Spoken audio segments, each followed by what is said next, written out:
What up, YouTube? Welcome to my channel. I want to say make sure that you like and subscribe. And I want to say thank you from God, from the universe, from your spiritual team, your guides, your guardians, and your ancestors. And I really want to take just a second real fast to say something about the whole spiritual team thing. There's a reason why I say it, and it's very important, okay? And I really do mean it when I say thank you from God, your guardians, your ancestors, and your angels. Thank you for taking time out of your day to hear what God has to say, or Spirit has to say, and this is the reason, okay? So, you, as an individual, right? You see, I happen to remember mine, okay? I happen to remember choosing to come here. And I happen to remember there being a reason, okay? Do I know what that reason is? No, I don't remember that was taken. And I think it's important that was taken, because how else, like, I'm yeah, I'm afraid that my reason is so big that it would terrify the fuck out of me if I really knew it, to be quite honest with you. And I'm very glad that I was blessed enough to not have that looming over me throughout my life, because had I had that looming over me throughout my life, then when my parents abused me, when I was bullied, you know what I mean, when I went through any of the stuff I did, from being homeless at 14 to any of it, to have the knowledge even that I would one day start having conversation with God, okay?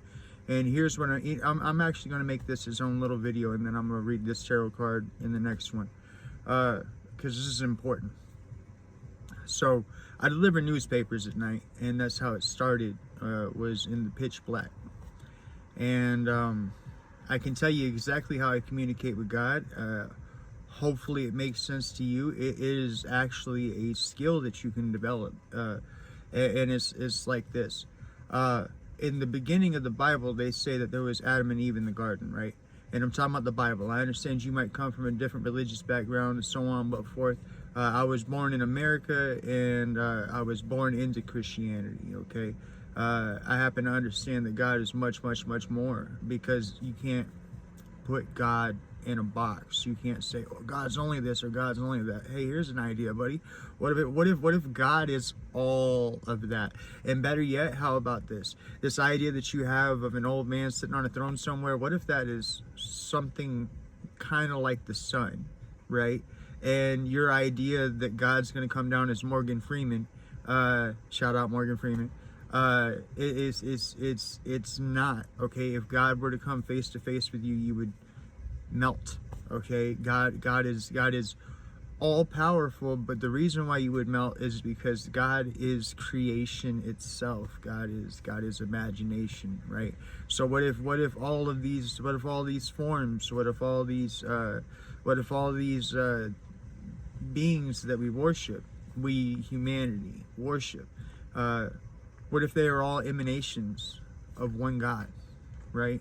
Or can we say that God is all powerful, and you probably don't understand or could define God, right? I don't think that I can understand or define God.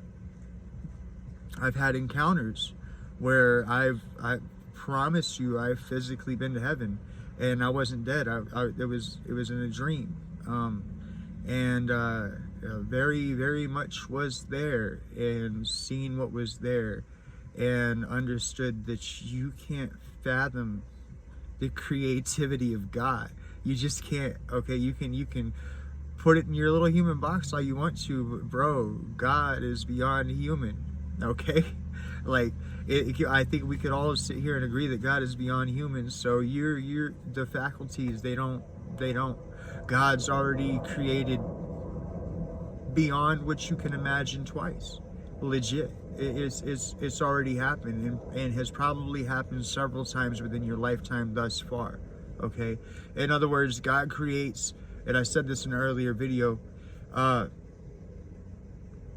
if you were the partner with God, like if you were bed partners with God, right? If you woke up in the same bed together and whatnot, it wouldn't take long for God to surpass you to where you couldn't be bed partners anymore. You wouldn't understand. And here's why, okay? Because God is creativity. God is outside the box. There is no box to God, okay? So there's an extent at which your imagination is comfortable with, right? And if you're lucky, you get brought along for the second part of what your imagination is comfortable with, okay? But God's done went to the third part, fourth part, fifth part. And I say to you, at one point in time, the reason why earthworms exist is because at one point in time, God imagined itself as an earthworm, okay? Everything exists in existence because God imagined him, her, itself as that. You can't gender gods. You can't none of that. There's a lot of fossil, right? So old. There's a lot of old thinking and old ways of being that they just don't fit. They were placed on this earth under rule of spear, knife, and shield, right? I mean, you don't. It's not how you spread God. You spread God by spreading love. And so what I say to you is that it says in the Bible, though, because like I say, that's how I come into religion. It says in the Bible that Adam and Eve were able to name, talk to, and command the birds of the air, the beasts of the earth, and the fish of the sea. So I ask you, how do you communicate with the birds of the air and the fish of the sea specifically, right? They're in two completely different mediums. One lives underwater and right, and the other one lives in the air and is safer when it's flying, okay? So how do you communicate with both of them? And the answer, okay, and I don't know if you'll get this, but if you do get this, you can work on this, and this is a thing, and you can actually use it. I've done it, and it has gotten me thus far, and it's helped me a whole lot. The way that you communicate with both the fish of the sea and the birds of the air is through imagination and emotion, okay? And let me explain that to you. See, there is no pure language, and there's no chance of bullshit. You can't lie about this. The way that communication works is like this. Your imagination is the image, okay? So let's say I give you the image of me jogging down a street on a warm, sunny day, right? When I always say warm, well, warm is emotion, so I can emote to you what that warm feeling feels like, right? But I could never tell you a lie. I can never come up with some fake BS. I've been jogging down the street before on a warm summer day. I know what that feels like, okay?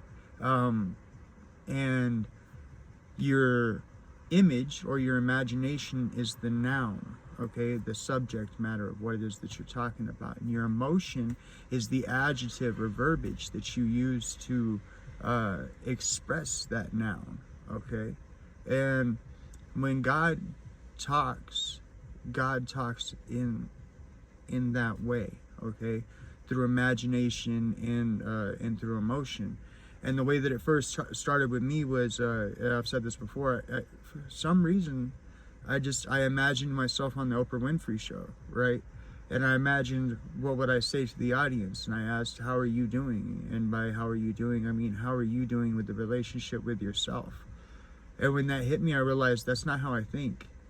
And then I started actually listening to what it was that I was saying in this, you know, being awake at 4 o'clock in the morning, pitch black, because it was winter and we get times in Alaska where the sun don't come up, right? I started realizing that this was more of a show to me than anything, because I was learning from my own words in this situation. It didn't make any sense to me, and as I pursued it, I come to realize that God had started talking to me.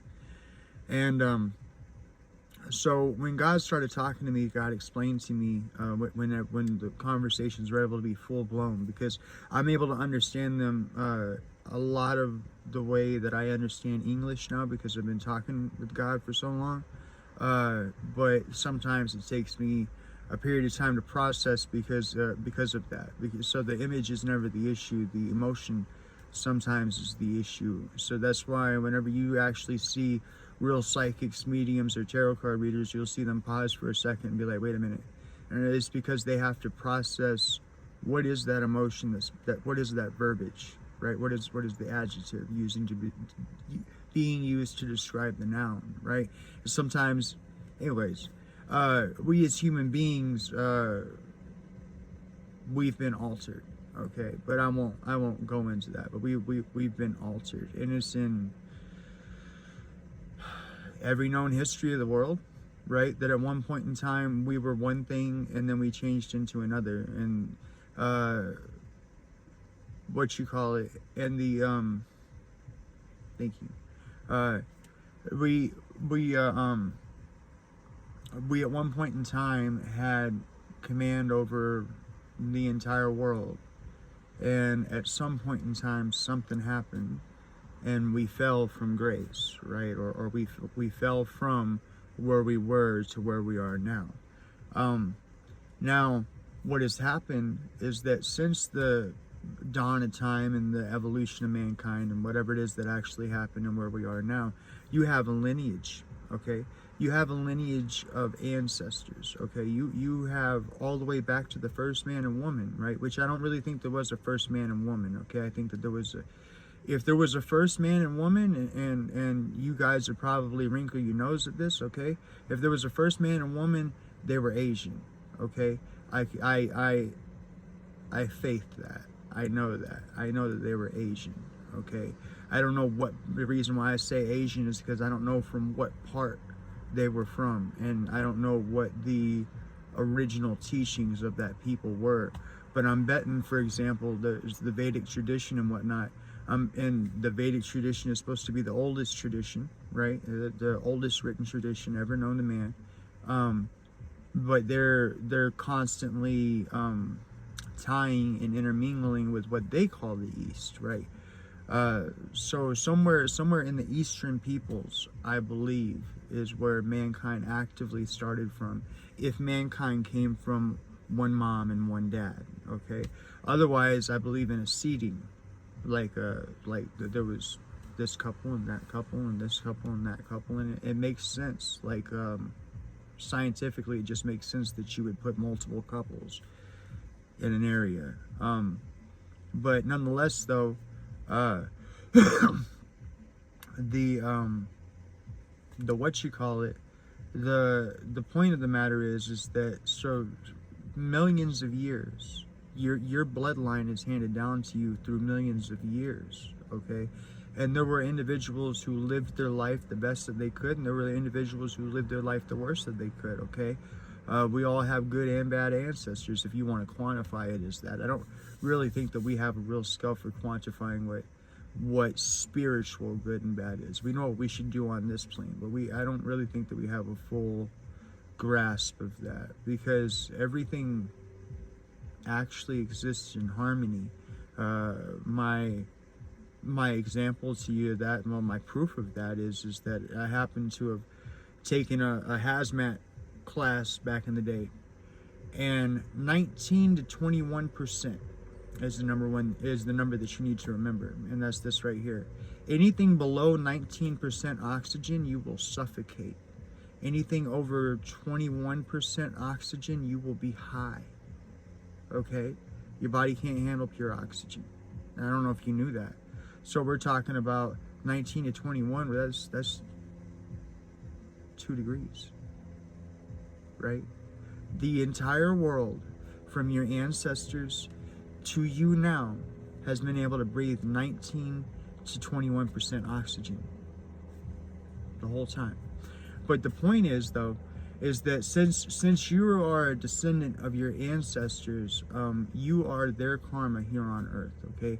They experience karma from you, and you experience karma from them, because you're born into the situation that you are. So you have your ancestors who you came from, who you should give praise to, because they're on the other side trying to help you. you have your guides, which can be friends or sometimes people who even bullied you or did you wrong in the afterlife, might try to come back and try to help you to right the wrongs, or at least try to mend the situation. Okay. You have your angels. Okay, and that's pretty well described. I think that there's many different ways to look at angels, right? I've heard several people say, well, we can be angels onto each other through giving blessing, and I understand and appreciate that. I also think that there's a legion of angels. I believe in that. I've encountered Archangel Azrael. Archangel Azrael is the angel of death. He asked me, why did I seek to judge him? And what are you talking about? And then I realized that Archangel Azrael was the archangel of death. And Archangel Azrael explained to me that death views himself as mercy. It's not a vendetta. There is no final destination where, like, you know, somebody's trying to get you with fish hooks and stuff like that. No. Death views himself as mercy. Everything exists in complete harmony. Okay, your perspective is the only thing that throws you out of that. So when I tell you thank you from God and from your angels and from your ancestors and from your spiritual team, from your guardians and guides, okay, I actually mean it. I just wanted you guys to know that I actually mean it. So anyways, you guys have a wonderful day. Make sure you like and subscribe to my channel, and I'm gonna get on with the tarot reading. All right, later.